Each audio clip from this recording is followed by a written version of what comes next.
Mon entier, botalelanga. Congo température, ya maman Rosette la fleur. Nadambu. Après avoir défilé là-bas, c'était Pola, mais cette fois-ci. Congo Température TV. Désormais, suivez-nous sur cette chaîne. Congo Température TV. Congo Température. La patronne, Rosette la fleur d'amour, chaîne à solo. Émission religieuse. Théâtre, musique, environnement. Émission sportive. Émission politique, donc nulle part ailleurs. www.congotempérature.com. Pour nous, information à temps réel. Congo Température. Et yena mo pepe asika. Ya tobina Congo Température. Et yena mo pepe asika. Devoir m'appeler, mesdames et messieurs, bonjour, bonsoir. Cela dépend de l'ère à laquelle vous nous suivez à travers votre émission au micro stage de la cadette avec la cadette de la presse Kradi Chanel Lomeka sur www.congotempérature.com. Ah, mère nanga moko balobi Rosette la fleur André de l'Allemagne bambo tebele lina maele motema ya Marcelo Katakata bambo tebele. Voilà, mesdames et messieurs, très rapidement là je suis déjà avec Piroger. Ah, Piroger de Wenge Musique à Maison Mère. Voilà, moi la mboka penza Piroger l'autre solana que je salue aussi déjà. Bonjour Piroger. Ouais, bonjour madame.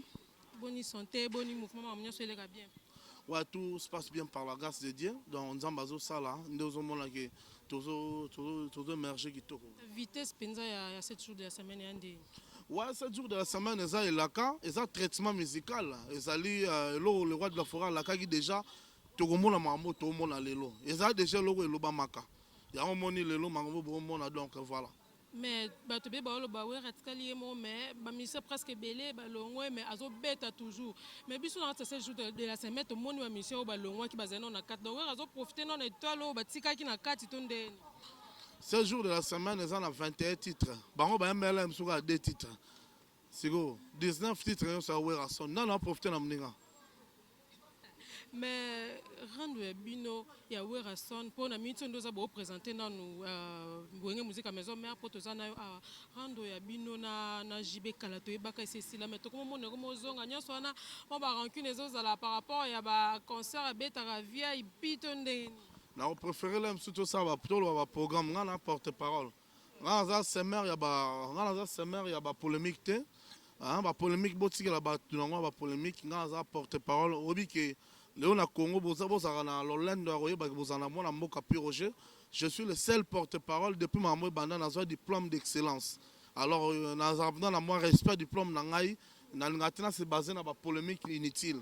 Voilà, biso tu as un programme, tu as souffert dans un programme, tu as tout un programme, na biso na mega peu ko biso. Ouais, d'abord ko beta joko lo badje ko lo bela déjà ba programme. Voilà, et là c'est nécessaire ya wana dans un programme na biso ezali nde tozali boye donc dimanche prochain tu fungola Fikine parce que Fikine na fungola mate wa senga le roi de la forêt au fungola.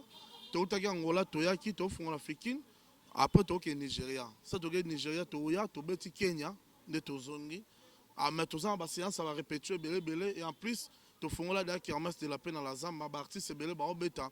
Déjà, les lots, les coques, au bêta. Lobby Fabriga, ça au bêta. Donc, tout ça, moi, programme belé. Puis le roi de la forêt, c'est nominé. Ils ont nominé dans les États-Unis. Ils ont Maître Gims, Fali, dans le roi de la forêt, Werason, quoi. On est là pour quand? Alors que les oiseaux, trophée, en septembre. En septembre, Werason, alors que les oiseaux, trophée sous. Voilà, donc c'est ça. Pour dire que tout ça, c'est un programme belé. Fikine ne font pas non té. Mais dans le but bien que Fikine ne font pas non té. Il fallait bêter la Fikine le 2 juillet. Le 2 juillet, tout le monde fallait bêter. Mais on a vu que Fikine ne font pas non té. D'abord c'est le roi de la forêt tant on yande pour comprendre que Fikine ne font pas. Il faut amener la sens que ne fallait bêter qu'on est compté té. Na biso que ngala za pour le Belawera sont le roi de la forêt. Au sala nga moi bien peut-être autant ba komba ba tuna mission ngala za. Voilà. Donc autant komba ba tuté. Olobi Fikine fonga mate tandis que soto ebi e fonga maki. On a ngazong sur la moine là pour tant susu oyeba giteke e fonga maki à partir du concert ya fa. Na biso que si Fikine fonga ma déjà donc dimanche le roi de la forêt Wera son a simba clé à Fikine voilà. Seul artiste à beta kuna de 22h à 14h à lobby. Ayebi coin à fonga. Alors, mais des beaux musiciens au bazar quand Wenge Musique à Maison Mère na ba bazar libando ba longwa mais quand même musala to mona besoin reconnaître que bazo ça musala comme il faut. En tout cas, ce n'est pas le moment. Le moment ça que tu travailles dans nous, tu as ça l'effort, il y a marqué Il y a promotion d'abord, il y a l'album 7 jours de la semaine. C'est là, vous mettez tout. Vous avez combien de titres par 21 titres. Promotion, Promotion, c'est ma casse. Tu as molo. Tu as la stratégie, tu as molo. Tu peux savoir bien ma balançoire. Tu peux savoir zengaluke tout. Tu peux savoir DJ. Tu peux savoir sur Ndande. Donc, tu as molo. Et ça, promotion. Voilà. Message na batu bazolanda. Message ezara que na remercier ndenge ozui mwana mboka Piroger na me ko informer ba millions ba fanatiques na biso surtout donc les fidèles de Werason, les combattants de Werason, donc bon ça vraiment à l'aise. Nous sommes là toujours qu'on se battre toujours et nous avons fait un message na bana Katanga, bana Lubumbashi, donc semaine prochaine déjà le roi de la forêt tient une mission de service qu'on a Lubumbashi et nazoya donc pour la promotion pour marketing. Il y a l'album dans 7 jours de la semaine. Pardon, puis Roger, pour la raison on a bossé qui moi question encore na 7 jours de la semaine ba featuring ça. Et belé, oyoka ngote. Osomba na featuring. Tu as la featuring liboso to sala na Kerry Wilson et nanzembo le roi de Fire Mimi Bangle. Ça to sali total sur nzembo so to embala Awilo Longomba. Donc comme on a ezali Kizengi. Mama Kizengi. Vous comprenez? Ateki bolingo na voisin. Alors tu es au task featuring sur le roi de Fora Sala featuring sur Sala Maître Gims. Alors peut-être Malembe était il a Eddie Kenzo Malembe. Asala Malembe na Eddie Kenzo. Donc ba featuring et ça moi et belé. Voilà mais tout c'est la nini pour le moment.